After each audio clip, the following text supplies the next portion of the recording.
It is time to engage. Welcome. We are back to talking about the two shows we are back to talking about. And I feel good. I hope you guys feel good as well. We're talking about Discovery's 213, Such Sweet Sorrow. And we're putting that up against the Orville's 212, Sanctuary, directed by Jonathan Frakes. And, you know, after sort of smack-talking his work on Discovery, I felt I should probably wear something to apologize to him. Is that for it's him? Yes, for his excellent direction Yes. on the Orville this week. And I know people often are like, hey Matt, that's a cool shirt. Where'd you get that? I'm gonna put a link. So if you like this shirt, you can get this shirt too. Nice. Because normally I'm like, sorry man, I got that in Las Vegas 10 years ago. But no, now it's like, I know where you can get this one. All right, guys, let's dive into the Orville because it's been too long. I really want to talk about the casting in this episode of the Orville and how much it made me think of Paramount's guidelines, or of Paramount/CBS's guidelines for fan films of Star Trek.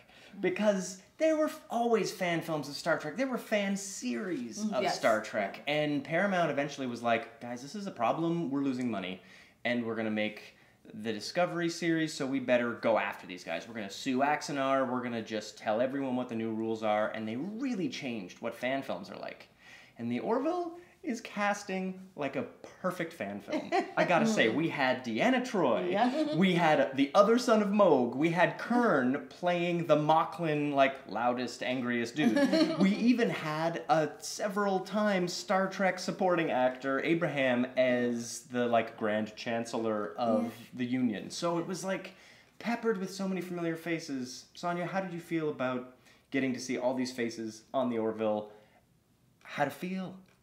I didn't know it was a problem, by the way, that it would be a problem with Star Trek, but it was delightful. It's always delightful to see former Star Trek actors. I love that Cassidy Yates, sorry. Yes!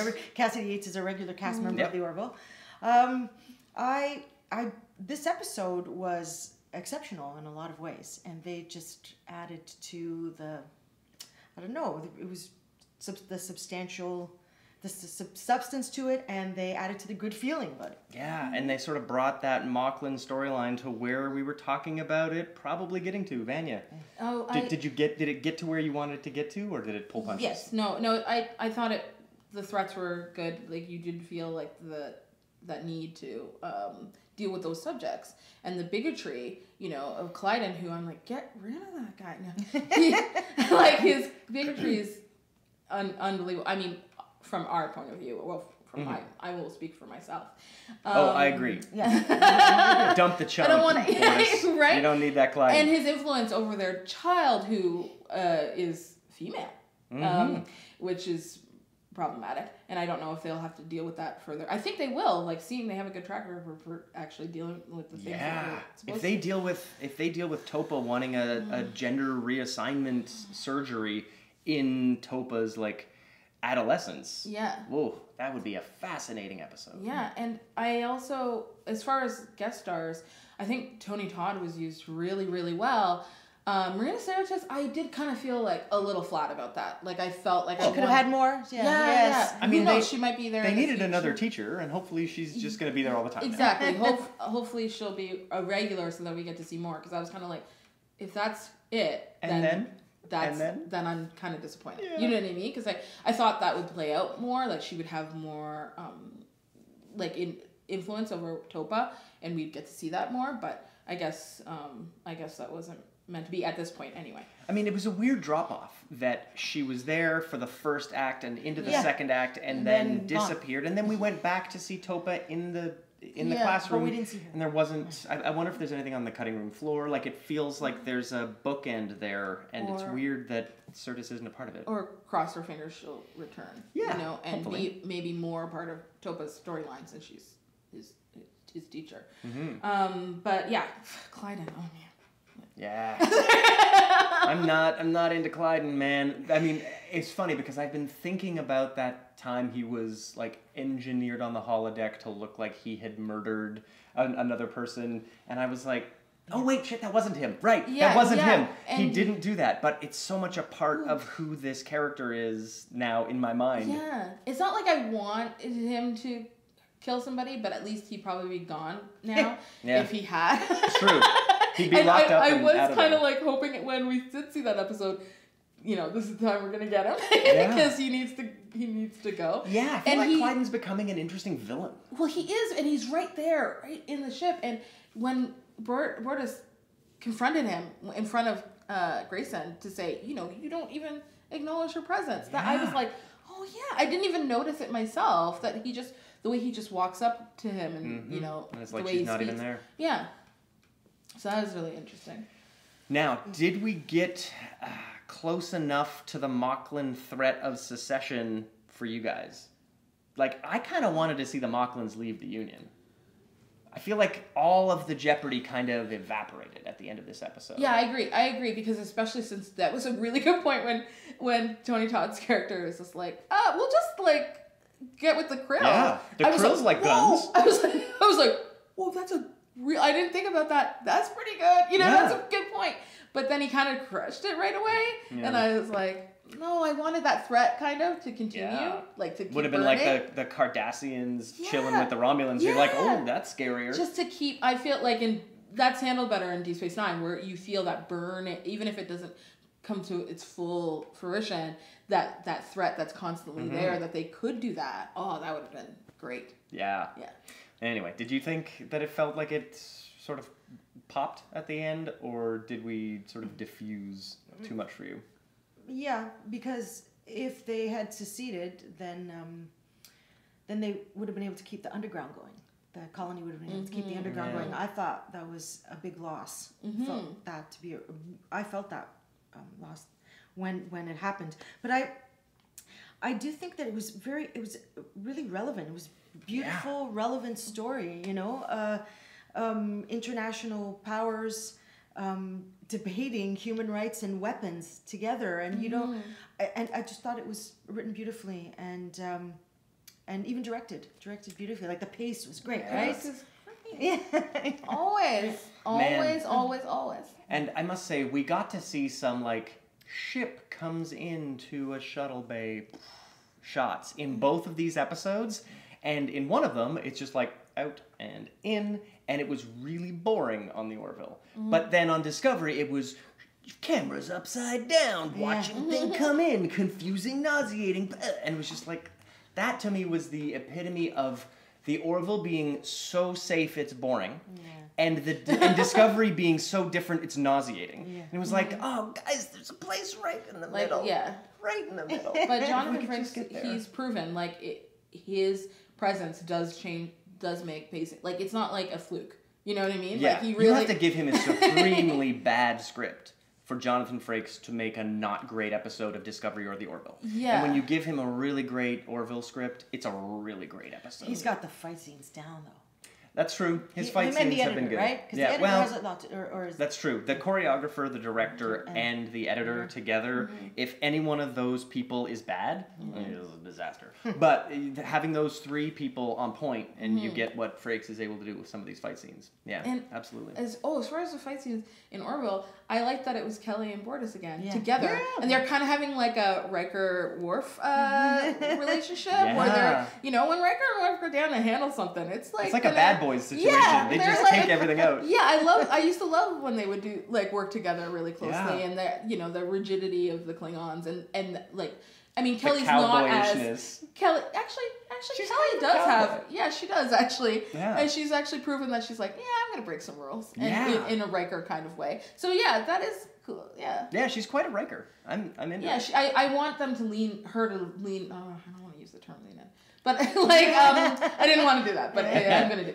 I want her to lean into that role a little bit more, become a little bit riskier, become a little, you know. Yeah, I want her to sit on chairs by going on backwards and just landing in it the same way. That'd be good. We should get as many Rikerisms into Grayson as possible. Now let's swing over to the Discovery and talk about an interesting episode. Yes. Yeah, very interesting episode. Okay, you go. I gotta say, a lot happened, but let's talk about what we think is going to happen. Because last week we were talking about how the Discovery's clearly not going to let itself get blown up, you idiots. And I feel... Why not? But we also did talk about the idea that it could get blown up and then they just have make a new discovery. Which is if this show fixes itself, part of it will be by getting rid of the crosstown class, Get rid of the spore drive. Yeah, wipe it all out. And it's going to be. It's going to be, right? It seems like that's what they're pointing to, but when Star Trek's at its best, the audience is not miles ahead of the competence-porn, brilliant scientists on the ship. And last week we were talking about how, okay, if they're going to auto-destruct a ship that did not let a file get deleted, it's probably not going to let itself get auto-destructed. As I was watching it, I was like, it's happening. What Matt said is happening. Yeah. It's not going to let it. What makes them think it's going to let them destroy it? Because they're dumb. How is everyone on the science ship dumb? At least Burnham said, like, we should have thought of this. Like, we you should have. When she said, we should have predicted that this would happen. I was actually glad that she acknowledged that because, Because you should have also predicted that the Red Angel from the future knew what she was doing, but you didn't. Like, how many times can you get in the way of really great things happening? And it's all they do. They find a terrible way of getting in the way. They're just like a cosmic pain in the ass, this entire ship. And so I thought this episode was just like consistently characters too dumb to share important things to share. Like it was clear when she had touched the time crystal and was seeing things happening around her that there was important prophecy that she now was aware of, because it's a time crystal they know works. It's not like it's some mysterious thing, and if I touch the thing, maybe I'm having a hallucination. No, it's a goddamn time crystal. We know what it does now that this silly science exists. Right. And so when you touch it and see some stuff happen, you should be like, okay, guys, I just saw this. There's going to be an undetonated photon torpedo that's going to go here. Like, she has crazy amounts of knowledge of what is going to happen as soon as Leland attacks. Yeah. And she shared none of it. Exactly. Like an idiot. Yep. Yeah, I was confused by that. Right. I always think that in Star Trek, people always say the things that they experience unless their hands are tied by something else. You know what I mean? That's very rare. It's very rare that somebody's like, I'm going to keep this to myself. Yeah, like Pike, I think, had a very good reason for deciding to keep that accident and his disfigurement to himself. Well, he's that was for my eyes alone. And he's on a completely different ship. He's not even on the Enterprise. He doesn't even know when that's going to happen at all. And so he has a very good reason in that scenario.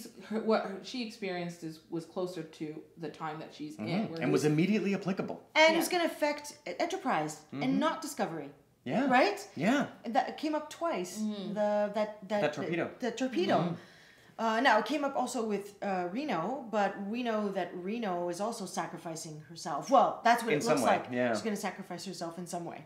Or at least harm herself, let herself be harmed by manipulating the crystal and that thing that the Queen of... Yes, Queen Poe. Oh, I love Poe. Yeah. Yeah, I like that character. She's delightful, but I don't understand why she had to stay.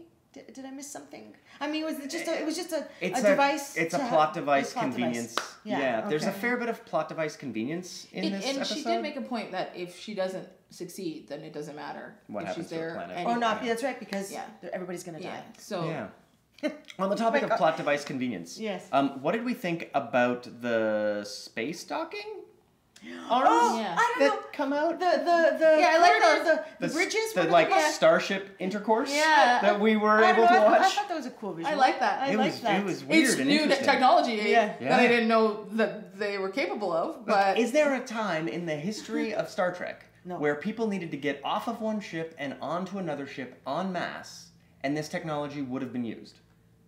Because I'm coming up short. Because the transporters couldn't get them off quickly enough. Yeah, if you're like, hey man, we've got hundreds of hundreds. We've got 700 people to offload. Run. I'm trying to is think the of best way to do it. Yeah. I can't think of one. And I thought that was actually I thought that was neat. Yeah, so did I. Yeah. It looks weird when they're in it. Because I didn't know that we would get to see inside of it, but we get to see them walk through it. Saru and Pike. Yeah. It's a bit like walking from the Eden bay into the Eden Center. Center in downtown Toronto. That's exactly what I thought. Yeah, just going for a glass-covered walk. Can we stay in that corridor and talk about what the Enterprise looks like now? Oh yeah. Sorry, we were, Matt, I don't no, hope you good don't point. mind Good taking point. you We there. were on the bridge of the Enterprise. Yeah. I liked it. Well, that makes one of us. What did you think? I don't know. It wasn't shady. It was. I was happy that it was more like it fit more with the time that its existence. Like it feels contemporary to Discovery. To Discovery, but otherwise it wasn't. Again, I don't know. It wasn't that attractive. It was okay. I don't know. I'm with Giorgio on this. I wasn't overwhelmed on it. I'm with Giorgio on this. When she walked on the bridge and she was like, orange. Ugh, I think orange was the only thing that was right. Like everything else about that was really messed up. I'm not going to jump to, but we do need to talk about Giorgio. I need to talk about Oh my god. But as far as the Enterprise, I will say that I liked it. I liked that it was tight. It's still tight. Yes. Like it was supposed to be. Mm-hmm. I like it better than the bridge on JJ's Enterprise. Yep. I feel like that it's contemporary to Discovery, like the way Discovery looks, but still within the Enterprise components. Yeah, I mean, JJ's Enterprise bridge always looked like an iPod to me. Yeah. Like you're inside of an iMac. I think that's what he wanted, and I think people that, weren't really that deep fans before of Star Trek would appreciate JJ's, the young group who came up with Apple, like new kinds of Apple. Because it also had like a Buck Rogers kind of thing going on at the same time, which was a cool thing to wrap up into a neat science fiction show not called Star Trek. I would have been totally into that. But seeing the Enterprise look like that was really weird on JJ's version, but there was an excuse for it. In this one that exists, this is the Enterprise that we saw in the cage, that we see for the rest of the original series, and we are just straight up lying. Saying this is what it's going to look like. There's the orange, there's the orangey red, there's the blues. It's similar. It's just a lot shinier. I think it was just shiny. I think if CBS wants to get away with this kind of bullshit, they need to go back in and redo all the CGI for every TOS because you do not. This whole idea of a visual reboot is. I don't know. Alex Kurtzman is telling us that by the end of Sweet Sorrow Part 2, all of this is going to dovetail and it's going to make perfect sense. Well, so they have 60 minutes to make that Enterprise. Elevator. Yeah. That part was right. They got a turbo lift kind of right. Well, I'm just saying, I think that it's okay to change things for what we are able to do now with production design. We don't have to stay stuck in that production design now. You know what I mean? I really do think that it would be ridiculous if we left the Discovery and then came over and it looked like Trials and Tribulations. You know what I mean? Like if it looked like it did on Enterprise when they completely remade those cardboard-looking sets into something modern materials would make into the shape of that. I feel like where the buttons that are it's different. Still not quite enough. I don't know, man. I really dig. At the time, I did the Mirror Universe story that involved the Defiant. I thought that was really cool, and I feel like if we were able to do that. And, I wouldn't mind if the posters in the walls were video. I could deal with that. Yeah. But as soon as you're saying, oh yeah, there's always been LED panels everywhere. This screen has always been 19 feet wide. Like, no. I am totally cool with you making the Discovery look totally friggin' weird because it's a science ship and then hopefully you're going to send it 1,000 years in the future. I never have to see it again. Yeah. But if you're going to tell me this is the Enterprise, for God's sake, make it the Enterprise. You are dealing in a corner of canon, and you are telling me this show is canon, and then you are showing me it is not. I feel like there's more. I feel like I would prefer other things be more canon than production design. I'm okay with that having some upgrade or change. And I'm okay with some upgrade and change. I just think that is too far, way too far, without going back retroactively or having a person on deck who said that's what we always wanted. When they changed the Klingons for the motion picture, they very specifically said, if we had had the budget, this is exactly what we would have done. The first motion picture? Yeah. And I don't remember it, Matt, but do the Klingons in that motion picture look more like Worf? Is that what happened? Yeah. Okay, because they had the budget. I've been watching the original series again. I haven't watched it. They're just like humans with beards. Yeah, maybe their eyebrows are a little bit. For me, it's analogous to the Borg. The Borg on TV look cheap and crappy and they're made out of model kits. When you see them in the films, when they have the budgets, they look gorgeous. And then they get to reuse that on Voyager because they've already invested in that technology. Yeah. But I'm okay with that kind of production value jump because there was never a time when you saw CGI nanoprobes. Like, these things they couldn't exist back then. But this idea that this, visual evolutionary jump I think that's cool. But when you revolutionize the way a thing looks, you actually just want to make a different show. Like, you just want to make a different show. Admit it. And I feel like they're now, especially with the Borg, now that we're talking about them, they're stuck between a rock and a hard place here, where either Leland is the precursor to a Borg and it's lazy writing, or Leland looks so much like a Borg, it's lazy production design. It's like, which one sucks? I can't tell which one sucks. And I'm worried it could be a bit of both.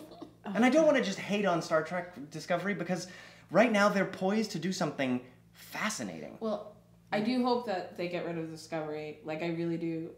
I don't know how they'd get back though if they bring, all those people now.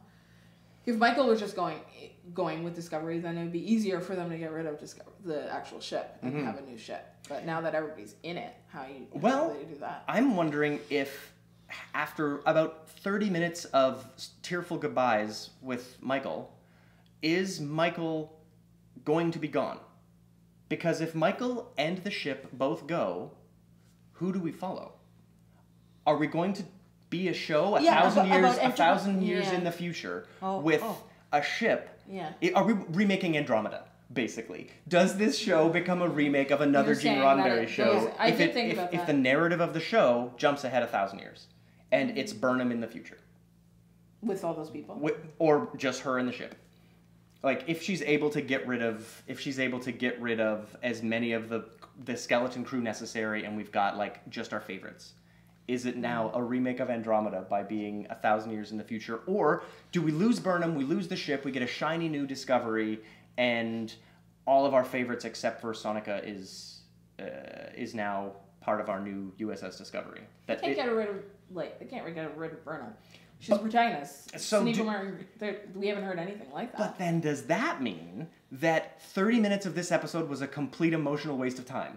A tearful goodbye with this person, a sorrowful goodbye with that. We've seen it before, where we've seen a goodbye, long goodbyes, and then the person has stuck around, like Saru. Like, we've seen that. I know, so I'm wondering if we just wasted 30 minutes of the penultimate episode of this season, think that it was giving a hollow goodbye. Well, I don't know that it was just to say goodbye, but for us to learn more about these people, right? So that when they're going to reboot the show as like what we've been talking about, having the show be closer knit, more what's happening on the ship, more of those people. So maybe it was like a build for that.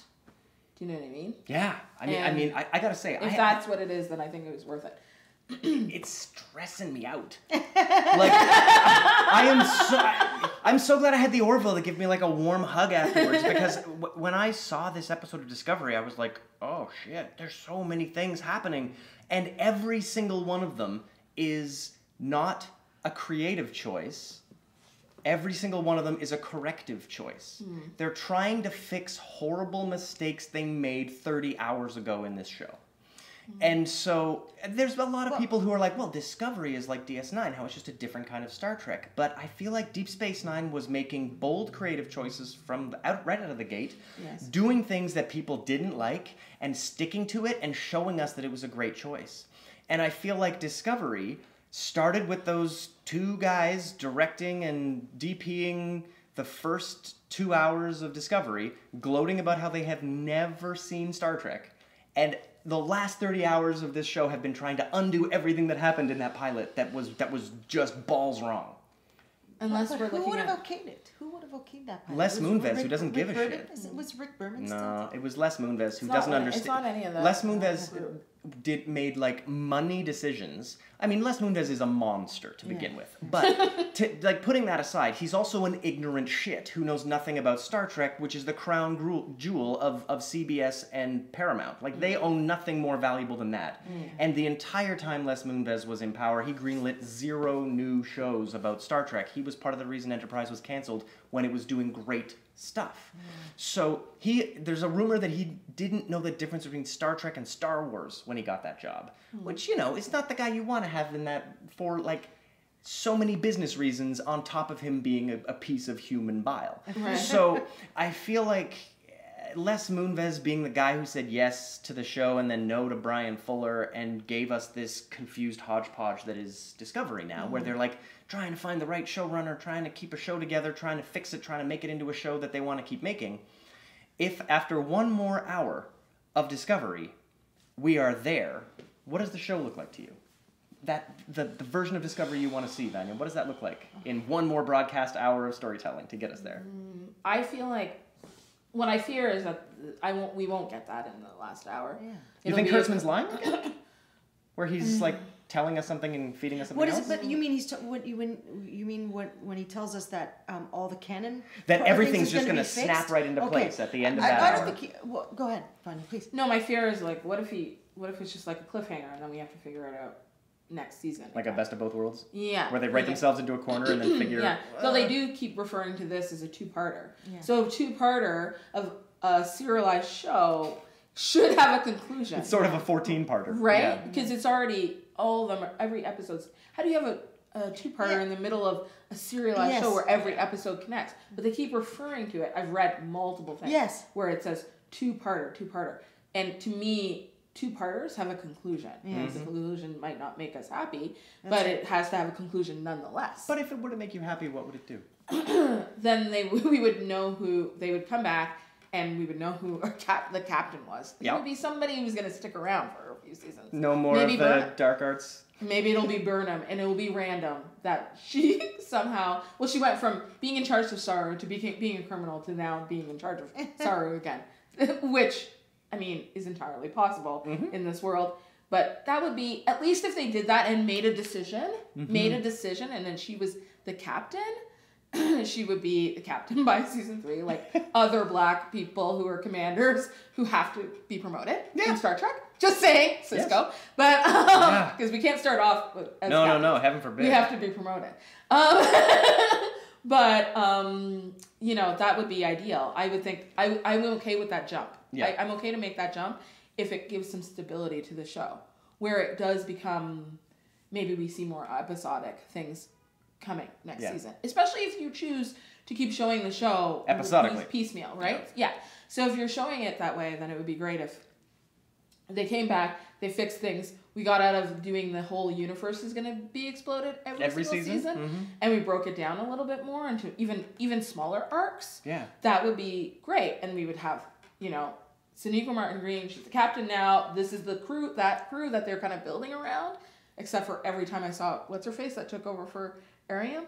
Oh, yeah. Every time she came on screen, when I watched this episode, I'd be like, who are you? Yeah. Why are you there? It was like that episode of Star Trek when Macduff all of a sudden was there. Yes. And then we're like, where's that guy come from? That's what this felt like. I was like, why is this? And the fact that Pike recognized her and was why like, did he say anything? You've honored Ariam's memory. It's like, you By are what? Ariam. We've got to see Bryce and we got to see Owu and you know like Detmer did them. We get to see them do stuff. You know what I mean? We saw Owu. She was on a away mission. Great. That's so cool. Yeah. But that chick, anyway. So and we've known Detmer since like episode 1. Yeah. We got to see her get injured. We got to see her like deal with recovery in the amount of screen time she's been talking about. In fact, she got to talk about her injury in her like tearful goodbye. Yeah. And I that would be my idea. Is that they come to some sort of head where this is the crew now. And we've been watching for the last 2 seasons an origin story. And they're on a bridge that's maybe close enough that they can see each other and hear each other. I want them to reach out and touch a bit. You know what I mean? I want them to be able to make a chain that doesn't... Yeah.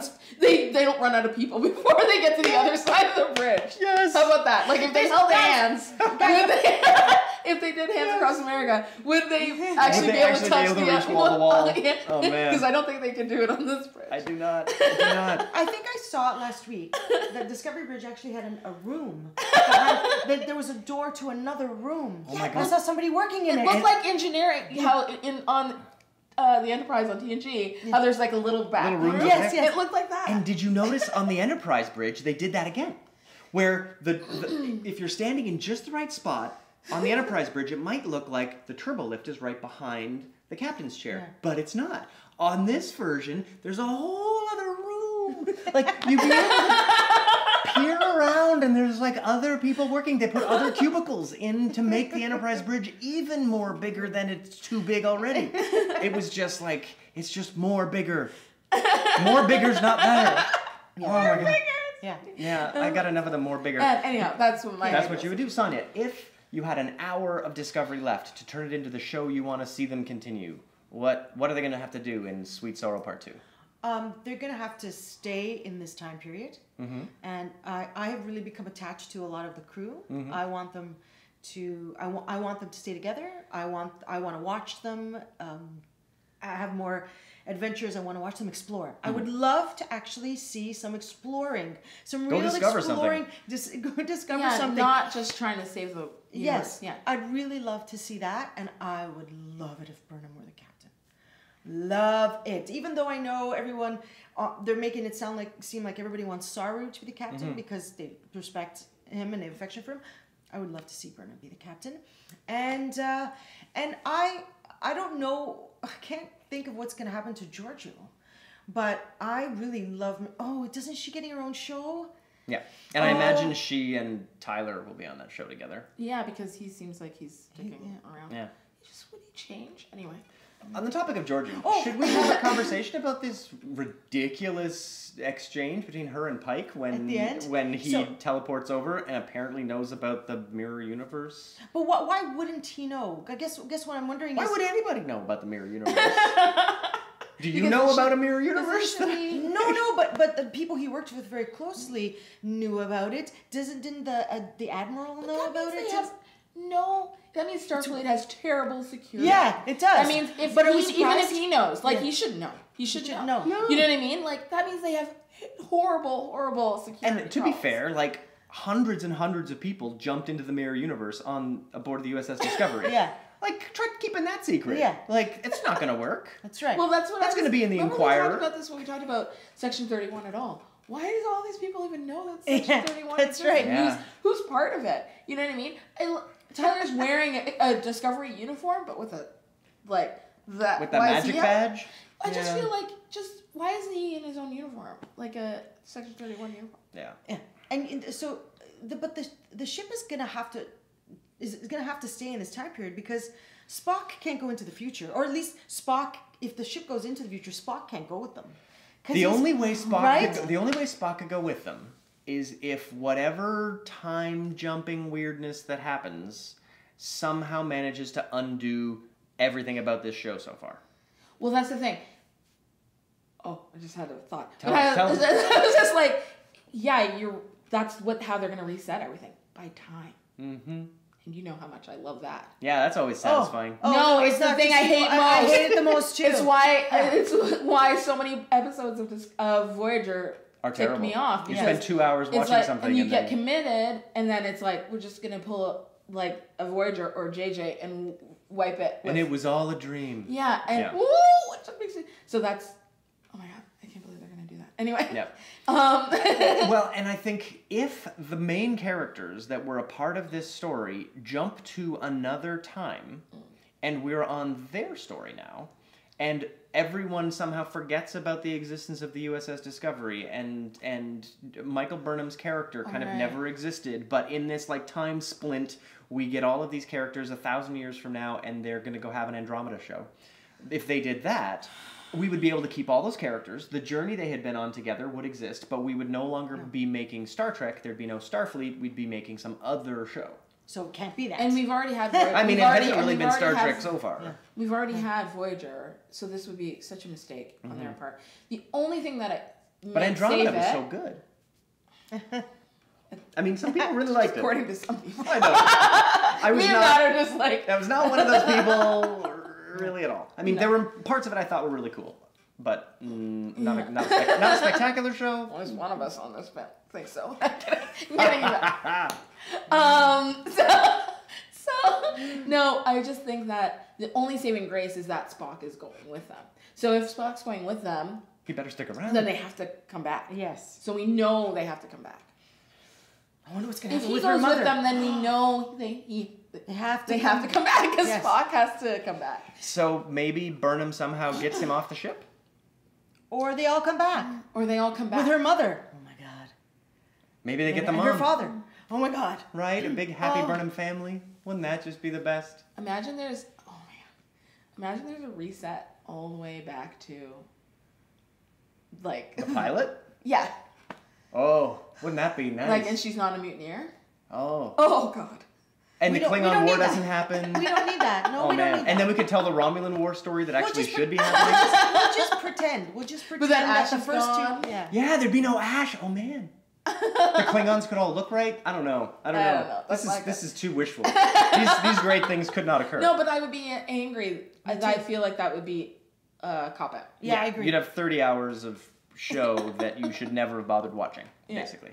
So hopefully, whatever they do at the end of Such Sweet Sorrow Part 2, it's not a forget it all ever happened. Hopefully, we are able to like move these characters into a Constitution or a Constitution class USS Discovery refit, and we can be on a ship that should exist, and the Discovery pops 1,000 years into the future so that the short trek Calypso can happen, and Ariam's brain connects with the spore with the spheres knowledge and creates the character that dances to Funny Face with Craft. So hopefully like that's what happens with the USS Discovery, and it explains where the spore drive goes and it gets out of here. But then the question becomes, Stamets and Culber had quite a conversation about how they feel about each other and their lives and what they're going to do going forward. We're not going to have them both in the show. I mean, Culber's going to go to the Enterprise, and Stamets wants to basically retire.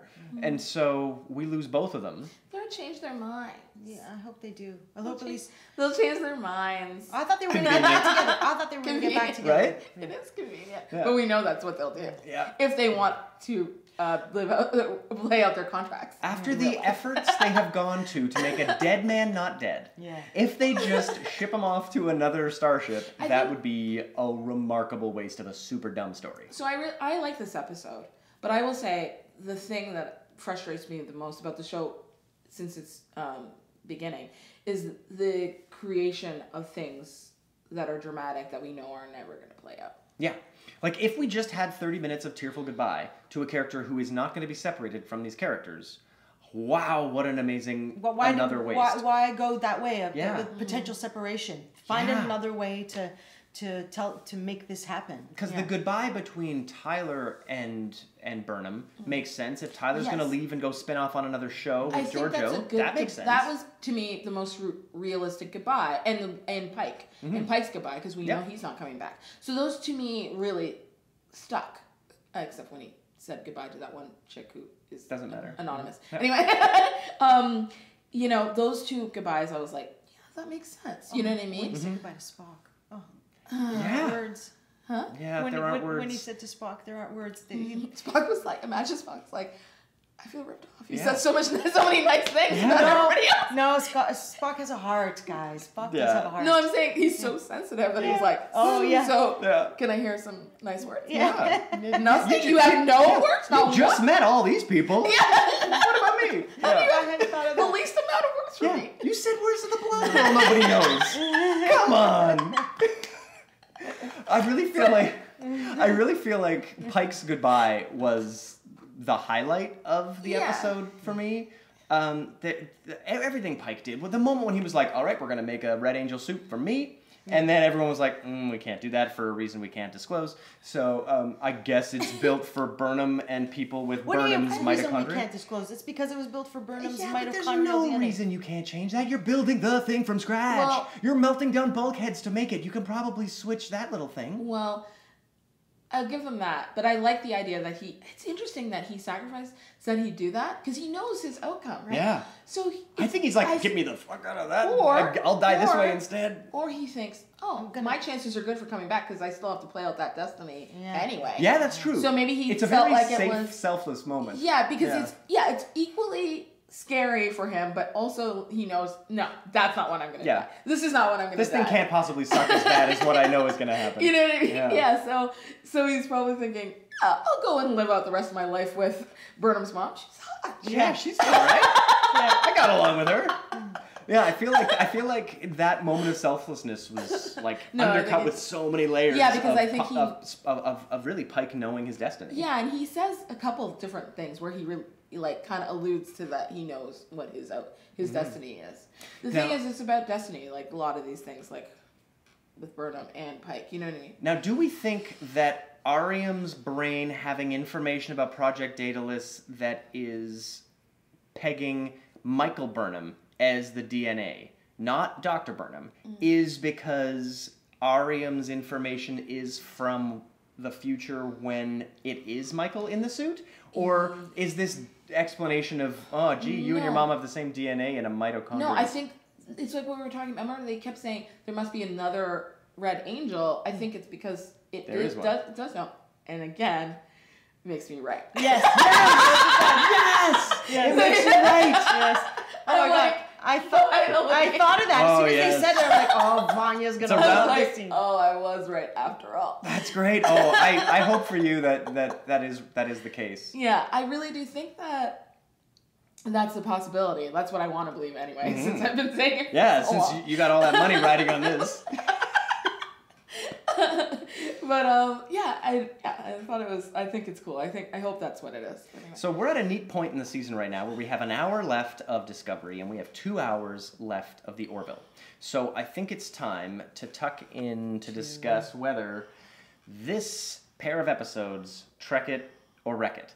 Now let's start with the Orville because it's been a while since we've discussed it, and I feel like this episode was a pretty prime example of what the Orville can do. Yeah. Like, we were dealing with really heavy topics. We were dealing with a pretty incredible cast of not just Star Trek people, but, like, getting to have Victor Garber and Ted Danson in the scene together, having a conversation. That usually only happens over, like, screens to Seth MacFarlane. So, like, this episode, they pulled out a lot of stops. In a season when we had, like, the Kaelon War. Like, they are pulling out stops like crazy. Sonia, did you think this episode of The Orville trekked it or wrecked it? Trekked it. Yeah? For sure. No hesitation. No. I like it. The way that they interwove the heavy topic, important topic of, the Mocklins. Yep. And science and the pace, the direction, everything. I thought it was an excellent example of what Star Trek can be. Vanya? Did Sanctuary trek it or wreck it for you? No, it trekked it for me. I like that. To me, it's like an evergreen topic. We're talking about misogyny, bigotry. That's something that is very Star Trek, to talk about like a big sweeping ideas of like related to ethics and the growth of humanity and like how we think about other cultures. So it's tapping into something that is an old topic, but also current at the same time. And it was a really good episode, and it gave us some fun. I still feel like it can tighten its belt another notch on the comedy, because I feel like now when we hear them make silly jokes in the episodes, they're kind of out of place. They really do fall flat, because we're like, when you're talking about Scott Grimes, when he was like explaining the song, like what to do, he didn't need to talk about like, when I was in college and I got totally loaded on the party bus. And we made it into a party bus. I was like, okay, whatever. You know what I mean? I just kind of like looked over. It's not like a huge dent to it, but no, it made me smile, but it didn't make me laugh. Yeah, because it doesn't anymore, because the tone's changed. And if Seth MacFarlane's really telling the truth now, I feel like what he really truly did was just use his comedy to get the spot, and now he wants to make it serious. Then he should commit to that. And commit to it, and he's gonna have to change the set design. Because it's not serious enough for a serious show. It feels so much like toys. You know what? Because TNG, if you look back on it now, it looks a little bit like toys, right? Even the clean. Even the DS9. Clean and beige. Yeah, but clean. Sorry. But that worked at that time. In contemporary times, nowadays, that's not working. That set has to be changed, and I suspect that he's going to. It feels a bit like the Orville bridge is the TV version of JJ's Enterprise bridge. Right. Where it's like clean and white and pretty, but none of the things are expensive enough to move all that much. And it's like the carpet, you can tread on it a bit, but not too much. Like there are certain elements of it that make it feel a little more TV. I would sooner light the uniforms on fire before the set. I'm telling you. No, I can live with the uniforms. I can live with the uniforms. No, I hate watching Kelly walk around with in a box. She should probably walk around in the Wonder Woman outfit. Like, if it doesn't need to be like 709 tight. It just needs to be. Everybody needs to look. They could introduce like Star Trek miniskirts. Remember when the dudes wore miniskirts on TNG? Yeah, I love that. Just put some people in miniskirts. Love that. Right? Yeah. That'd be all right. Yeah. Just that's right. Gender neutral genders, miniskirts. gender neutral miniskirts. Everybody. Seth MacFarlane in a miniskirt. Everybody. And go boots.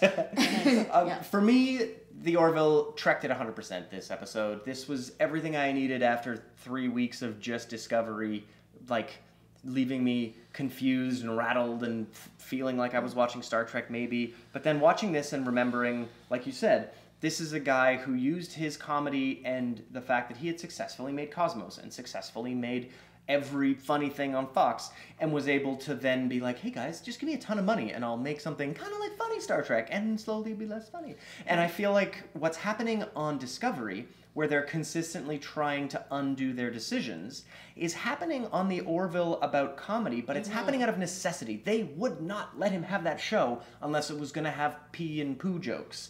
And now that they've managed to make the show, he's able to just casually toss that out the window, and it's not crippling the show to have to explain why they're not cracking as many jokes.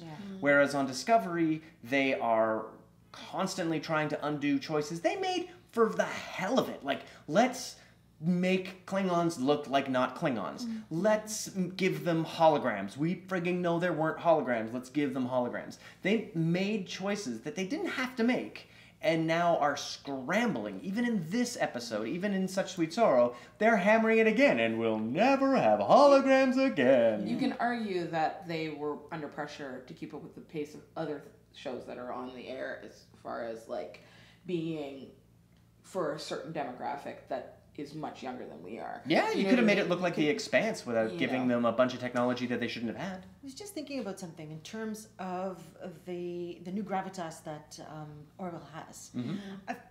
I feel like I thought two things. One, Seth MacFarlane is, when I see him, I think of a comedian and I think of someone funny, and I wonder if that might always be a problem. Like for me as a viewer, I won't be able to get past it. Even though he can do serious. But also, I thought of the uniforms, and I'll tell you, they look very uncomfortable in those uniforms. They can't move naturally. Like TNG season 1. Yeah, but their backs were hurting because they were so tight. Oh, well, yeah. and you can see them. I just think if they're going to be more natural, right? If it's not going to be comedy, it's going to be more natural drama, then they really should change those uniforms and make them able to move a little bit more season naturally. 3 is a good time to change a uniform. Works for do everybody else. Do it. Yeah. Really, seriously. Yeah. I'll do it if they're too attached to do it. You just spend the next 4 months making uniforms for Kelly Grayson. Go for it. All right, so now let's talk Discovery. Vanya, did this episode of Discovery trek it for you or wreck it for you? I'm gonna say it trekked it. All right. I like this Defend episode. yourself. The thing is, the way I look at this episode is it's about the show and the season.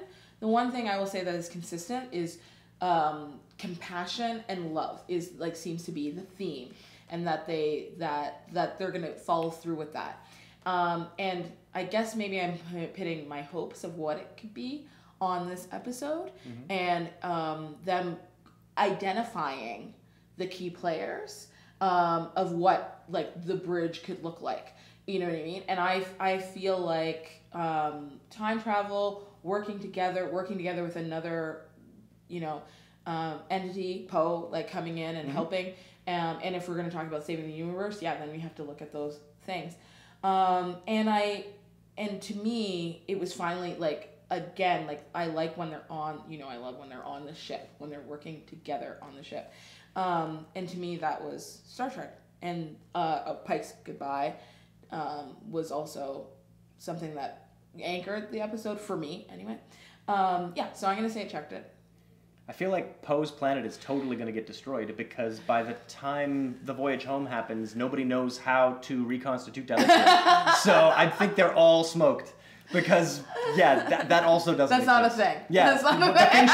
The things she can do, nobody can do. Yeah, it's interesting they're that they had Saru say that specific thing, because it's like as soon as I have that hope of them getting rid of the spore drive, then she has this technology, and I was like, no, like, you know what I mean? Like, don't have. I mean, why? Because humans have lost technology in the past, like all the stuff that Tesla was true. able to do. Like That's true.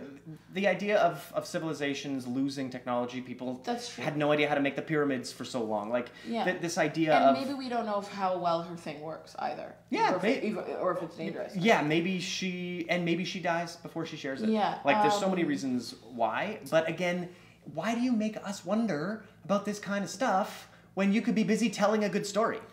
Yeah. So there's that. Anyway, it tracked it for me. Okay. In those. Sonia, did it track it for you? Yes, it did, but I say that a little underwhelmed. There were a lot of moments that I used to enjoy, that I enjoy in Star Trek. There were moments where they're working together to come up with a scientific solution. I like that. I like those, and there were several of them. Despite the opening one that proved, how dumb everybody is. Yes. I thought, okay. Well, they sort of shit the bed? Yeah. They sort of shit the bed. They did, but then things improved. I loved the moments of camaraderie between a lot of them.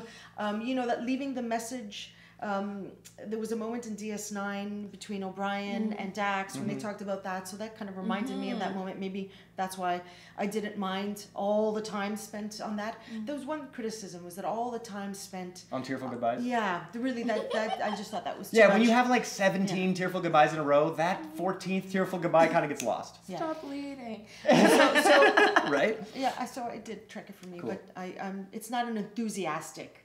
Yes. Okay. For me, this episode in no way tracked. and let me tell you why. One, any ship, an exploration vessel, has intelligent people. A science vessel has very intelligent people. And the fact that everyone on this ship happily walked off the ship thinking this sentient frigging software was not going to do this blew my mind. These people are far too stupid to be on one ship together. They must be disbanded and separated if you're going to keep these people in Starfleet. That is the absolute opposite of what. That's the opposite of what Star Trek is. The Orville began as this story about like a bunch of yuck people who are kind of bad. They're on a sort of shitty ship. Look at them go. This is the Discovery. Yeah. This is like the most advanced ship in the fleet, and everyone on it is an idiot to have been in this scenario. And so that, on its own, I find the characters make this not at all Star Trek. That's a good point about that destruction thing. Cool. Furthermore, I feel like on a meta level, Star Trek is about boldly going. You are taking in a writing room of people to tell stories that push envelopes and make things change and move forward. And this show, for the last 30 hours, has been boldly retreating from the mistakes they've made from the very beginning. And I feel like the fundamental fact that we have spent 30 hours trying to undo mistakes that were made in the very impetus of this show means this is the opposite of what Star Trek is. Star Trek is about every hour of television pushing forward. And we're seeing every hour of television violently retreating. And I think every now and again we get like a New Eden episode that hits the mark, but then we are surrounded by hours of apologies for holograms, apologies for Klingons, apologies for production design, apologies for characters we've never heard of, apologies for ships that shouldn't look the way they do. There are so many apologies in this show that when I look at something like DS9 or something like Voyager that was boldly doing something different and you were just along for the ride or you weren't, this show is completely retreating to try to become something. It's like when U2 put out that album in the early 2000s and they were like, see, we're the best band in the world. And you're like, guys, no, you were good because you pushed forward. And this seems like a violent retreat after, a bunch of guys who said they didn't like Star Trek or watch Star Trek decided to make some Star Trek. That's a bad idea, but they could have just kept going. And I kind of respect them even less for retreating. I think I've just decided to go with it, Matt. Yeah? Yeah, I think so. I think it's disappointed me. Many, many, many episodes have disappointed me. So it's like a kind of Stockholm syndrome? I think so. I think that's what it is. I'm like within the context of what they have created, this is where I find my Star Trek, and maybe because my attachment to the older stuff is different from yours. I think my attachment to the original series is almost non-existent. Right. Even though I enjoyed some yours episodes. is like more TNG, DS9, Voyager. I do feel like we come at the shows, all three of us, in completely separate ways. Yeah. Yes. Yeah. Like for me, the show is Kirk, Spock, McCoy, and then the way the couched sci-fi that is really a philosophy show. Like Star Trek is a philosophy show for me, and these three characters who represent like the cowboy, the logic, and the guy in between, and the way those three people can get along and encounter the world together and the cosmos together. And deal with these issues that we deal with now. To me, that's Star Trek. And this show has just been like jumping around trying to apologize for Klingons that look bad. It's interesting that you use those three as like the thing is, when you do look at Star Trek from like the films, like if you look at Star Trek cinema in that way, then it is more related to Discovery in that way, because it's not episodic and it's more about saving the universe. It's about those particular guys saving the universe. But I don't really like Star Trek movies. Well, it's not Star Trek though. No, I think Star Trek movies are not Star Trek in like a really fundamental way. Star Trek movies are very rarely about huge philosophical issues. Yeah, and when you get one that is, like, take Insurrection, for example. That's a trash movie. Like, that is not a good movie. But that is about a philosophical difference between whether you allow a people to survive because they are intrinsically important, or you destroy them to get what they have. But if we're looking at Discovery, we're looking at it as one gigantic arc. I'm even looking at this episode is not even complete yet. So I'm judging it based on only part of the story. So if I looked at it as one piece, I don't know what next week, how that will all come together as, what the message of this episode is. I really do feel like what they're trying to do, at least, is the way I feel that they're trying to do is create a theme for the entire season rather than episode by episode the Star Trek that we're used to, which is something that I'm willing to stay open to a different way of looking at it. And I feel like Star Trek has been about more than a theme. I feel like Star Trek episodes are about an issue. Yes. Yeah, and so the idea maybe that's that this change season... But I'd like to see them explore. Yeah. I really... For a show called Discovery, let's get some discovering. Yeah, I do agree with that. I feel like because of this constant, we have to save the universe and the one-personism of Michael Burnham. I feel like if she were the captain, she would have that title, and then they wouldn't have to focus so much in on her, and that they could do arcs. You know what I mean? You could have like a Borg arc or whatever, and you don't have to be like solely focused on how are we going to save the universe. Everything is, this one thing, and overly exploded. It's like they've almost gone past melodrama in some ways, and come back around to it not being, you know what I mean? Like, well, and I think they're realizing that the concept of this show does not have legs.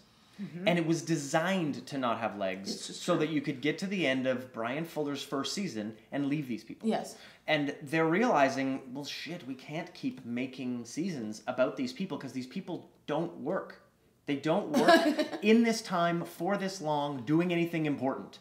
They have to, be milling around the fringes where they're not going to get into any trouble, or we will have heard of them. We will have heard of every one of these characters because they are legendary, because you're playing in the middle of the story. Yeah. Play at the end of the story, like what the new Picard series can do, and the friggin' world's your oyster, man. You can make anything happen. Even Section 31 is a place where you can hide stuff. Yeah. Right? Because Section 31's pretty bad at hiding stuff. No, I'm saying, right? No, I'm saying at least but the writers can. You can be like, this happened, and we don't know about it, and it's not canon because... it's a secret. Yeah. So Matt, this is not going to end it well for you at all, because it could turn into Andromeda, and I would be totally fine with that because the Discovery needs to go somewhere else. But or they could blow up the Discovery. I don't want it to turn into Andromeda. Right? I mean, I'd be okay if they blew. You know what? If they blew up the Discovery, I want that to happen so bad. Blow it up, or fling it into the end of the universe. Yeah, pick a thing, but one way or another, you got to get rid of this ship, and you got to get there is a USS Discovery that the Enterprise sends a message to in the original series. The ship exists. it just can't be this one. Okay, but you made a comment, Matt, about how they cannot, they have to act on the fringes, this group of people, right? So, because otherwise we would have heard about them over the years through the Star Trek lore and canon and stories and history. Well, then they can never create that, or maybe they will. I mean, they've broken a lot of other canon rules. Maybe they'll create. They're gonna have to do something like that, and we're gonna have to accept that. The Star Trek we never Enterprise, heard of all these amazing people. I mean, Star Trek Enterprise managed to play with the Borg without breaking continuity. Yeah. That's nuts, man. That was careful writing. And the Reeve Stevenses actually had written a cool storyline to deal with the Borg in season 5 again, also without breaking continuity. And that's the mantle you take on when you make a prequel. Yeah. To not break the thing you're playing with. Yeah. And I feel like the people at Discovery have been terrible at that, but Alex is promising us that they're about to get perfect at it. And they got 60 minutes to do it. And so, guys, next week... I'm going to miss Spike. Spike? Pike and Spock. Yes. Oh, I'm going to miss Spike. Yeah, I'm going to miss Gregory Peck's grandkid. He's good. I like him. No, I'm really sad. I'm really sad because they're the two I look forward to. When are we gonna see Spock? Like, is it gonna be when he's gonna shave? Is it gonna be like they're blue? back and he's like, okay, I'm going over the Enterprise now, and then he'll walk out and he'll have no beard and be in like, yeah, or will the Red Angel somehow splint him off into 2 characters, and we'll get bearded Spock in the future with Burnham, and we'll get like pretty clean Spock going over to I hate Pike. Time travel stories. I hope that... No, I like time travel stories as long as it's like they have a handle on it. Yeah. Like, because time travel is a really big thing about in Star Trek, right? Time travel is used quite a bit, but it has to be done so that it doesn't just destroy everything, and then you're just lazy and you just go, okay, well, the people are over there. And you can't go Terminator on this. Yeah. You can't be like, oh, the end of this movie changed everything, and if you can't do that every time in a series that has 700 hours of content, you just can't. Mm-hmm. But next week we get to see how they wrap up Discovery, and we get to see the second last episode of the Orville. Mm-hmm. So we've got 2 episodes of Trek It or Wreck It to go. Okay. Yeah, we've got this episode where next week's episode where we're gonna talk about the end of Discovery and the Orville, and then the next episode we'll get to compare the complete 2 seasons of these shows and talk about where they might go next. But as of right now, we absolutely adore getting to read the comments you guys are leaving, because last week's episode had more comments than we have ever had by like an order of magnitude, and it was amazing. There were some great conversations happening on there, a bunch of people telling me I have no idea what I'm talking about, and it was great. I loved it. There were people telling us like Pike was not a fleet admiral, he was a fleet captain, and like certain things that I was completely forgetting and mixing up with other versions of like JJ's Star Trek. So it's great. We love that you keep us honest, and we love interacting with you on YouTube. It's great. So please come back next week. We can't wait to talk to you guys again, and we'll see you then.